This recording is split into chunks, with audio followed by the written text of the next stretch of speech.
Flap TZ kay Filipino Cannon. That's right. Kung may sniper sa TNPH, may kanyo na further increasing yung labang nila over the Aabot namin level 4 din naman itong si Vio sa Sandy. At mukhang ito ay plano rin lapitan kahit pa paano ng Team Falcons.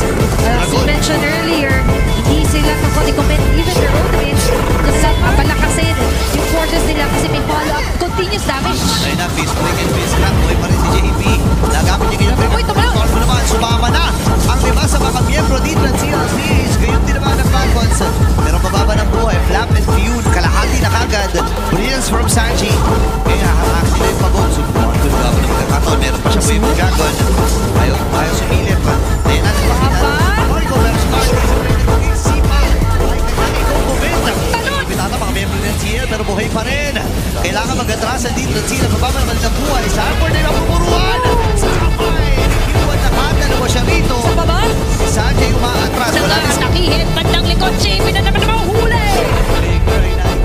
sobrang classic ng Dragon. Alam ng fans yung timing yun. Sabi na, sige, kuha na tayo ng hero. Petrify! Petrify. Hero dito ay kinapamatras. Paano dito yung dito matama? Parang dito kay Contizi. Ata si Flap. May damage dito ng CL. Parang hindi. Uling sama yung nagamit. Buhay pa rin si Flap. Daisy!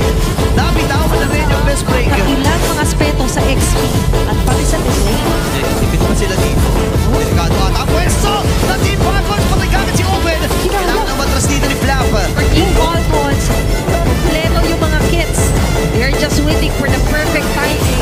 Marirealize nga nila unti-unti na si Ohep, ganyan lang talaga gagawin yan. Superstar sa mata namin pero hindi yata siya. Kailangan namin i-store up.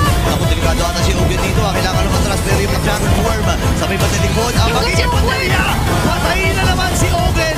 At yun ang panimulan. Parang talaga si Owen. Napakalaki nun. Yung tinaman naman. Pineflexan pa ng Machong Horse. Dito ang kabuuan ng Team Falcons. Lati si magpapakita. Hindi wala silang ideya kung gaano kataas ang buhay ng Lord. Reverse na naman. Yung mga entry points ay isarado talaga. Ayaw palapitin ng Falcons dito. Para sa Team Falcons, unti-unting umabanting Lord sa taas. May concealed plane magaganap. Ready sila dito at ang mga Titan ay unti-unti nang kumakatong sa base ng Team Falcons. Lord ay mabilis naman matutunaw ng Green Falcons dito. Pero si Black DC, naramdaman niya yung damage ng follows from Dragon Form. Ginagamit na rin para lang isuot yung mga miyembro ng Team Falcons.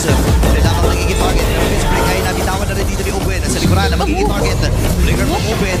Ay pa rin naman siya rito. Kompleto pa ang lima. JB ang magiging apupuruhan dito ng Falcons. Pero hindi ata sapat yung kanilang nagiging damage. Pero sapat ba? Super Marco! Si Super Marco sa pagpadalikod. Sino kanya magiging sapat? Nasito si JB. Kaya lang siya